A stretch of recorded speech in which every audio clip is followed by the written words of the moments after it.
ఒక నేరస్తుడు ఏదో ఒక చిన్న లూప్ అన్న లేదంటే చిన్న సాక్ష్యాన్ని వదిలి వెళ్తాడంటానికి ఈ సత్యవర్ధన్ కేసే ఉదాహరణ. సత్యవర్ధన్ అనే ఒక దళిత బిడ్డ తెలుగుదేశం పార్టీ ఆఫీసులో కంప్యూటర్ ఆపరేటర్ గా పనిచేస్తా ఉంటే ఆ రోజు దాదాపుగా 80-100 మంది చేత దౌర్జన్యం చేసి ఏ విధంగా కార్లు పగలగొట్టి కంప్యూటర్లు పగలగొట్టి విధ్వంసాన్ని సృష్టించి, అసలు విధ్వంసం సృష్టించాల్సినటువంటి అవసరం వంశీకి ఏముందని ఒకసారి ఆలోచన చేస్తే కేవలం తాడేపల్లి ప్యాలెస్ లో తన బాస్ సైకోని ఏదైతే సంతృప్తి పరచడానికి మాత్రమే చేశాడు తప్ప వంశీ గన్నవరంలో తెలుగుదేశం గాని తెలుగుదేశం పార్టీ శ్రేణులు గాని ఏ రోజు అన్యాయం చేయాలి. ఆయన ఎప్పుడు నిలబడ్డా గానీ ఆయన ముఖం చూసే ఓటేలే. తెలుగుదేశం పార్టీ ఇచ్చినటువంటి మ్యాండేట్ ని బేస్ చేసుకునే వంశీని గెలిపించారు తప్ప వంశీకి ఎక్కడా కూడా తెలుగుదేశం అన్యాయం చేయలేదనే విషయం వంశీకి కూడా తెలుసు. కానీ తెలిసిన తర్వాత ఆయన ఎవరిని సంతృప్తి పరచాలంటే సైకో నైజం ఉన్నటువంటి వ్యక్తులు ఏ విధంగా వ్యవహరిస్తారనేది మనం గన్నవరం తెలుగుదేశం పార్టీ ఆఫీస్ మీద దాడిని మనం చక్కగా వివరణ చేస్తే ఇదే అర్థమవుతా ఉంది. కేవలం అతనికి ఎటువంటి అన్యాయం చేయనటువంటి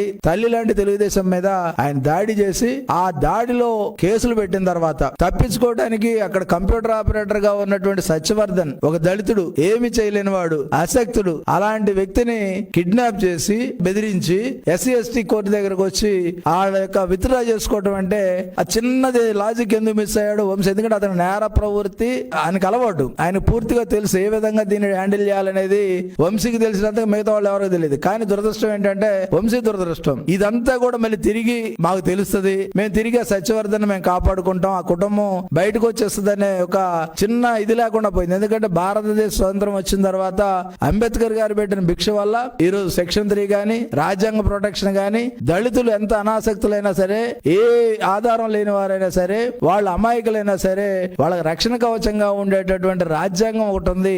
ఆ రాజ్యాంగం ద్వారా దళితులు కాపాడబడతారు. అదేవిధంగా తెలుగుదేశం పార్టీలో చంద్రబాబు నాయుడు గారి నాయకత్వంలో పరిపాలన సాగిస్తున్నటువంటి ఆంధ్రప్రదేశ్ లో దళితులకు అండ ఉంటదనే విషయాన్ని మర్చిపోయి సత్యవర్ధన్ కిడ్నాప్ చేయడం అనేది చూస్తా ఉంటే బరితెగింపు అనేది ఏ స్థాయికి వెళ్ళింది అనేది మనం అర్థం చేసుకోవచ్చు. ఎందుకంటే ఆయన మట్టిలో కొట్టాడు, పొలాల్లో కొట్టాడు, దేవుడు భూములు చేశాడు. ఒక ఊరు ఒక వాడని కాదు, గన్నవరం నియోజకవర్గం తన సంస్థానంగా చూసి జగన్మోహన్ రెడ్డి ఏ విధంగా అయితే రాష్ట్రాన్ని దోచుకున్నాడో ఈ వంశీ కూడా అదే విధంగా గన్నవరాన్ని లూటీ చేసినటువంటి పరిస్థితి. ఆఖరికి విమానాశ్రయ భూములను కూడా వదలకుండా